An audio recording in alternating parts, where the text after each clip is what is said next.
Olá, sejam bem-vindos. Sou a professora Fernanda Marta, o professor José Pinto.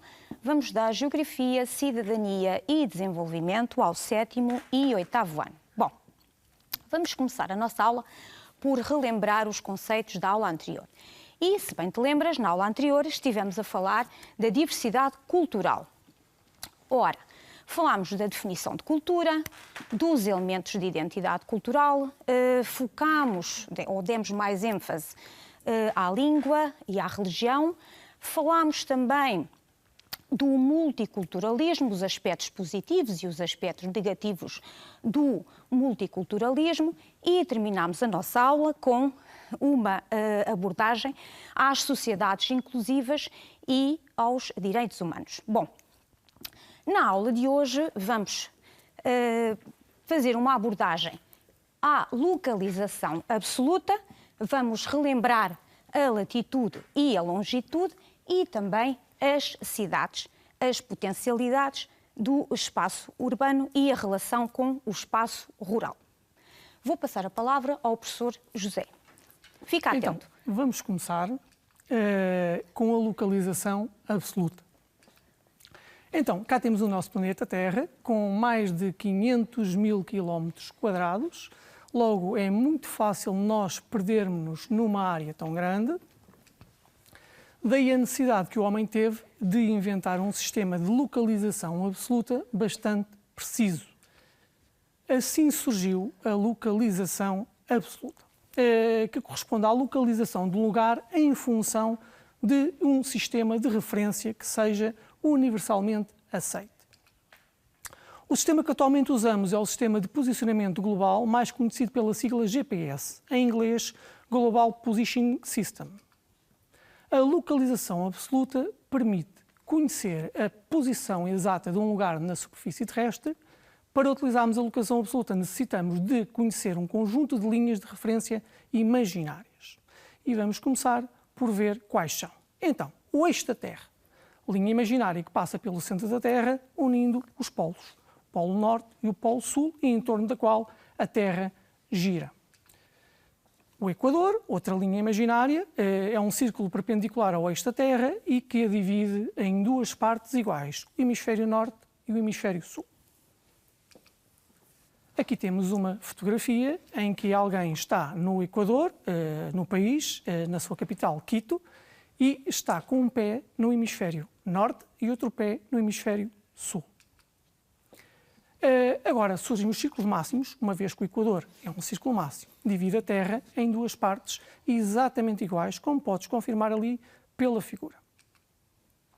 Agora, paralelos. São linhas paralelas ao Equador e estas linhas, tal como na matemática, as linhas paralelas nunca se vão encontrar. Neste caso, o Equador e os paralelos nunca se encontram.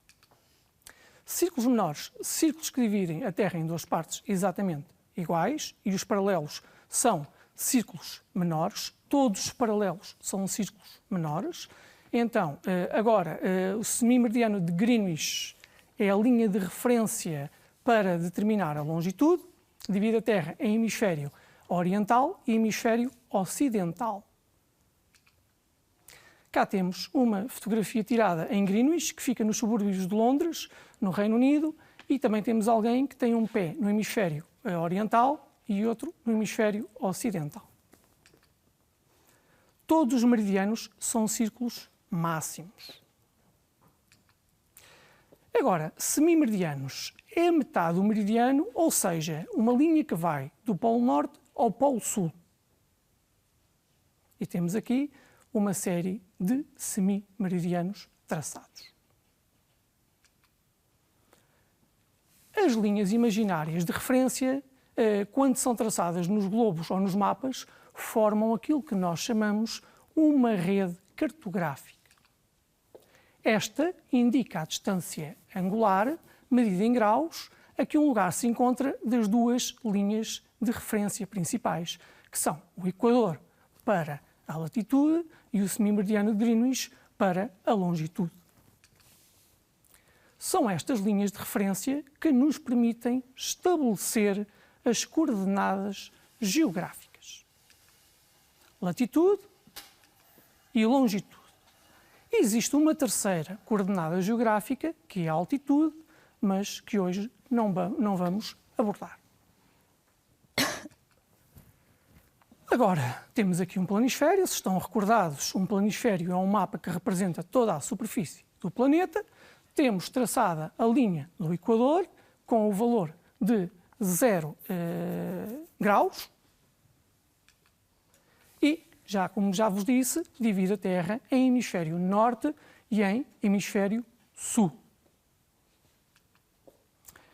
E é a linha de referência para a contagem da latitude. Então, o que é isso da latitude? Então, a latitude é a distância em graus entre o Equador e um lugar para norte ou para sul e varia dos 0 graus no Equador aos 90 graus nos polos. Serão ou 90 graus norte ou 90 graus sul. E agora temos aqui uma série de paralelos, as tais linhas que eu vos referi que eram paralelas ao Equador. Temos uma série de paralelos que, neste caso, estão traçados de 10 em 10 graus e que nos vão ajudar, então, depois, quando formos a ler as coordenadas geográficas. Agora, outra linha importante. Trata-se do semi-meridiano de Greenwich, a tal linha que fica nos arredores, ou que passa nos arredores de Londres. E é a linha de referência para a contagem da longitude. E divide também a Terra em 2 hemisférios, o hemisfério ocidental e o hemisfério oriental. Então, o que é a longitude? É a distância em graus entre o semi-meridiano de Greenwich e um lugar para este ou para oeste. Varia entre os 0 graus no semi-meridiano de Greenwich e os 180 no semi-meridiano oposto ao de Greenwich. E cá temos um conjunto de semi-meridianos traçados, neste caso estão traçados de 20 em 20 graus e podemos ver que a junção dos dois conjuntos de linhas, dos paralelos, ou melhor, do Equador e paralelos e do semi-meridiano de Greenwich e dos restantes semi-meridianos, vai nos dar então a rede cartográfica. Ora bem, então vamos parar um bocadinho e vamos tentar resolver alguns exercícios a partir daquilo que foi referido. Ora para o bonequinho e vamos tentar ler a latitude e a longitude deste ponto. Portanto, já reparaste que está no hemisfério norte, portanto, e no paralelo 20, ou seja, este ponto tem 20 graus de latitude norte. Falta agora a longitude, ou seja, repara, está para oeste do semi-meridiano de Greenwich, ou seja, estamos no semi-meridiano 100 graus oeste. E pronto, cá está a latitude e a longitude deste ponto. Vamos passar para um outro bonequinho. Ora, cá está ele. Vê lá se consegues, agora sozinho, vou-te dar um tempinho. Portanto, ele está exatamente no 0, significa que a latitude é 0 e estamos no semi-meridiano 20, ou seja, 20 graus oeste. Muito bem, vamos para um terceiro exercício. Olha bem para ele, estamos agora já no hemisfério sul, repara no paralelo 40, ou seja, estamos a 40 graus sul, muito bem, de latitude. Falta agora a longitude, isso mesmo, portanto estamos a 100 graus, neste caso a este, repare, ele está para este do semi-meridiano de Greenwich. Falta um quarto exercício, cá está ele, já apareceu, portanto repara bem na latitude, estamos novamente no hemisfério sul, lá está, 30 graus sul. E a longitude, já descobriste? Não é muito difícil, porque ele está no semi-meridiano, portanto, estamos a 0 graus de longitude. Ora bem, passamos agora para um outro exemplo. Neste caso, vamos já fazer a ponte para as cidades. Portanto, a localização absoluta também te permite localizar, neste caso, uma determinada cidade. Então, Como podes ver, temos, em vez agora de ter um emoji, temos uma bolinha vermelha e está acompanhada de uma torre, de um edifício. Então, a latitude, neste caso, deste ponto, ele fica no hemisfério norte, fica ao longo do paralelo 30, no hemisfério norte, logo 30 graus norte, é a distância que ele tem do Equador em termos de graus, e agora a longitude deste ponto. A longitude deste ponto, ele fica no semimeridiano 140, no hemisfério oriental, logo a este. Então, 140 graus este. E passamos ao... já agora, aquela torrezinha que se encontra ali fica na cidade de Tóquio, na aglomeração urbana de Tóquio. O país é o Japão e, uma curiosidade, o Japão tem cerca de 37, ou melhor, o Japão não, Tóquio, tem cerca de 37 milhões de habitantes. E aquela torrezinha que vocês veem ali é então o símbolo de Tóquio, um dos símbolos. É a Tokyo Skytree, é uma torre com cerca de 634 metros de altura, um dos edifícios mais altos do mundo. Não o mais alto, mas um dos mais. Agora, vamos partir para as cidades. Em termos de cidades, elas podem ser localizadas no mapa recorrendo às coordenadas geográficas, como viste no caso ali de Tóquio, através da latitude e da longitude. Mas agora a pergunta que vos coloco é: o que é uma cidade? O que é, afinal, uma cidade? E tenho um pequeno vídeo para vos ajudar a entender. Definição de cidade. Atualmente, metade da população mundial vive em cidades. Estas transformaram-se nos centros de decisão administrativa, política, comercial, económica e cultural. São geralmente áreas densamente povoadas, com uma população heterogénea, onde predomina a construção em altura. Os habitantes trabalham essencialmente em atividades dos setores secundário e terciário e apresentam um modo de vida característico. No entanto, o conceito de cidade não é universal e difere de país para país. Os principais critérios utilizados para essa definição são os seguintes: o critério demográfico, que considera o número de residentes e a sua distribuição pelo espaço. No entanto, esse número varia de país para país. Enquanto nos países nórdicos, como a Suécia e a Noruega, são necessários apenas 200 habitantes para se constituir uma cidade, em Espanha são precisos 10.000 e no Japão 50.000. Outro critério utilizado para definir cidade é o critério funcional, em que a atividade desenvolvida pela população ativa de um aglomerado é fundamental, pois a designação de cidade só se aplica se a maioria dos seus habitantes trabalhar nos setores secundário e terciário. Por último, o critério jurídico-administrativo, em que a classificação de cidade corresponde a uma concentração populacional que, numa dada altura, foi elevada a esta categoria a partir de uma entidade político-administrativa, rei ou parlamento. Essa classificação também se pode ficar a dever a motivos arquitetónicos ou culturais, como a existência de praças ou monumentos. Atualmente, em Portugal, cabe à Assembleia da República legislar sobre a determinação da categoria das povoações. De acordo com a legislação em vigor, para um aglomerado populacional ser elevado a cidade deve ter 8.000 eleitores e apresentar pelo menos metade dos equipamentos coletivos definidos.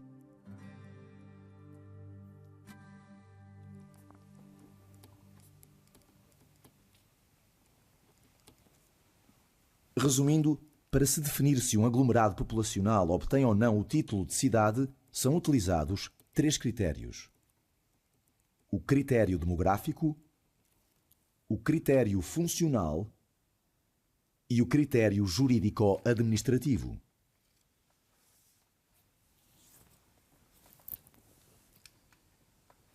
Muito bem. Agora que sabes o que é uma cidade, ou qual a definição de cidade, vamos continuar. Então, nas últimas décadas, o maior crescimento urbano ocorreu nos países em desenvolvimento, sobretudo nos países asiáticos. Como deves saber, Tóquio faz parte desses países asiáticos. Então, ou melhor, é a capital de um desses países asiáticos. As maiores cidades do mundo, em termos de população. E estamos a falar de áreas urbanas e de uma estimativa para 2020. Então, o Tóquio aparece com os tais 37 milhões. A Nova Delhi, que fica na Índia, aparece com 30,3 milhões. Xangai, que fica na China, aparece com 27,1 milhões. São Paulo, no Brasil, com 22 milhões. Cidade do México, no México, com 21,8 milhões. Cairo, no Egito, com 21 milhões. Dhaka, com 20,9 milhões, é a capital do Bangladesh. Bombaim, na Índia, com 20,5 milhões. Pequim, com 20,4 milhões, fica na China. E Osaka, com 19,2 milhões, fica no Japão. Começamos com o Japão, com Tóquio, e acabamos com Japão em Osaka. O que é que nós podemos retirar daqui? Muito simples, que as maiores aglomerações ficam todas, ou quase todas, no continente asiático. As únicas grandes exceções serão então São Paulo, na América do Sul, e a Cidade do México, na América do Norte. Agora temos aqui uma fotografia de um conjunto de trabalhadores numa fábrica chinesa e vai-nos ajudar a compreender porque é que estes países também têm aglomerações tão grandes nas suas cidades. Estes países acabam por ser um imã para o investimento estrangeiro. Eles acabam por oferecer uma mão de obra muito numerosa, são países com populações muito elevadas e, além disso, a mão de obra deles é normalmente muito barata, muito apetecível para as empresas estrangeiras. Em termos de investimento externo, compensa largamente instalar as unidades produtivas nestes países, uma vez que os salários são muito baixos. Depois, outro fator que também ajuda a explicar é o facto de estes países terem feito, a pensar já no investimento externo, um grande investimento nas infraestruturas e equipamentos, de forma a satisfazer as necessidades das tais empresas que os procuraram. E outro aspecto ainda é que, muito lentamente, as condições de vida destas populações começam a melhorar, o que os torna num mercado muito apetecível. Se bem que eles não têm um nível de vida tão elevado como têm, por exemplo, nos países ocidentais, mas os seus números acabam por compensar e é muito atrativo para as empresas, mercados, às vezes de mais de 1.000 milhões de pessoas. Ora, vamos parar mais um bocadinho. E vais estar atento, eu vou ler este texto e vamos tentar descobrir o que é que nós vamos falar seguidamente. Ora, então, diz assim, vida urbana. Nas cidades existe maior possibilidade de participar em eventos, produzir e comercializar bens, aceder a inúmeros serviços, formas de riqueza e bem-estar e contactar com variados valores e culturas. Tudo isto implica uma organização do uso do solo visível na distribuição espacial do comércio, dos serviços, das residências, das indústrias e dos espaços de cultura e lazer. Ora, depois disto, o que é que achas que vamos falar a seguir? Claro que tem a ver com as cidades. Já não é a definição de cidade, porque já abordámos. O que é que achas que vamos falar? Diz ali comércio, serviços, residências, provavelmente as funções urbanas, é isso mesmo. Portanto, agora vamos falar das funções das cidades, das atividades que são desempenhadas numa cidade.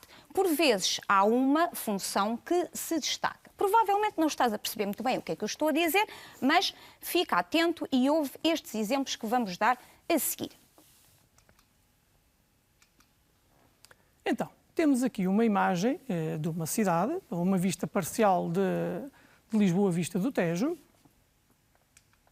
e cada cidade engloba um conjunto alargado de atividades e serviços que constituem as suas funções.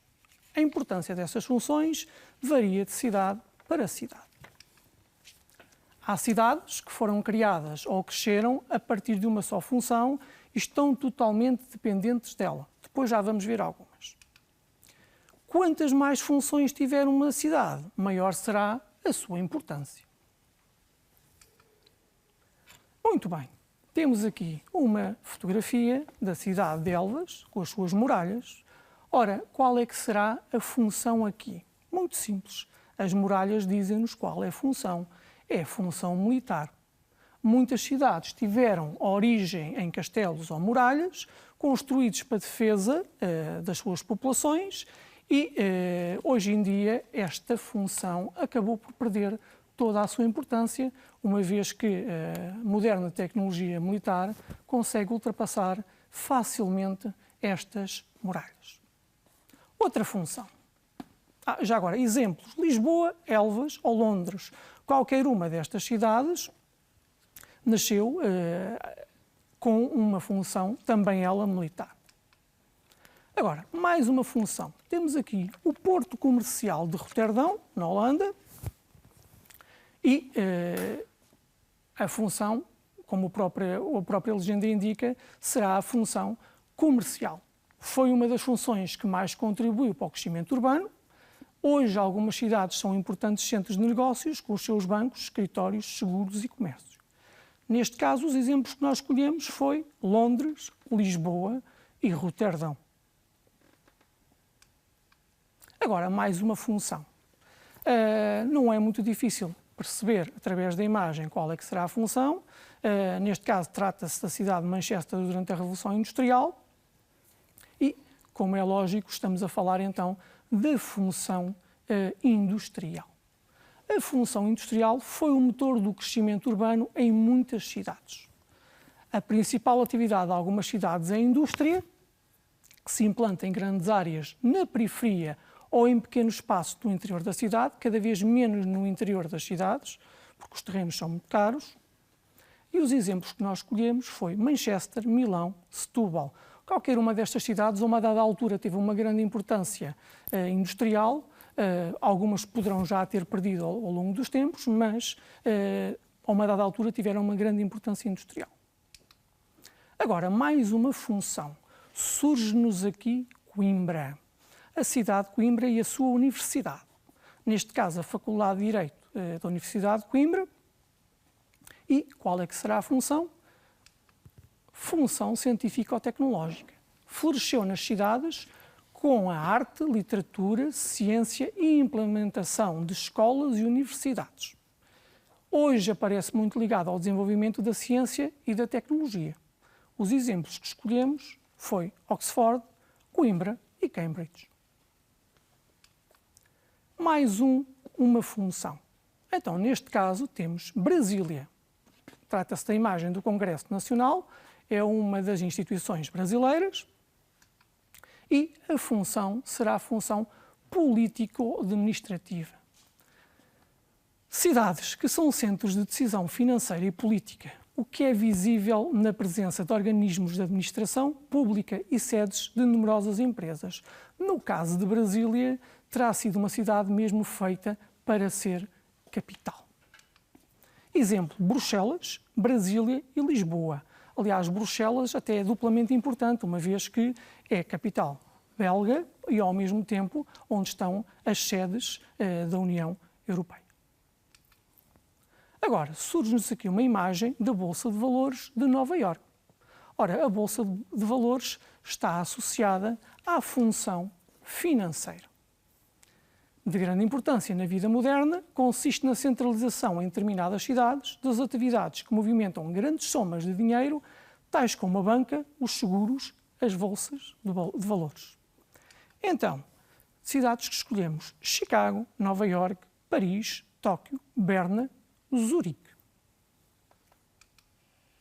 Agora, surge-nos Las Vegas. Temos aqui o Paris Las Vegas Hotel.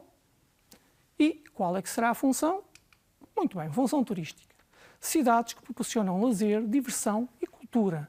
Las Vegas nasceu a partir dos seus casinos e vive fundamentalmente dos seus casinos. Se tirássemos os casinos a Las Vegas, a sua importância ia decrescer de forma exponencial. Então, exemplo, Las Vegas, Chamonix e Paris.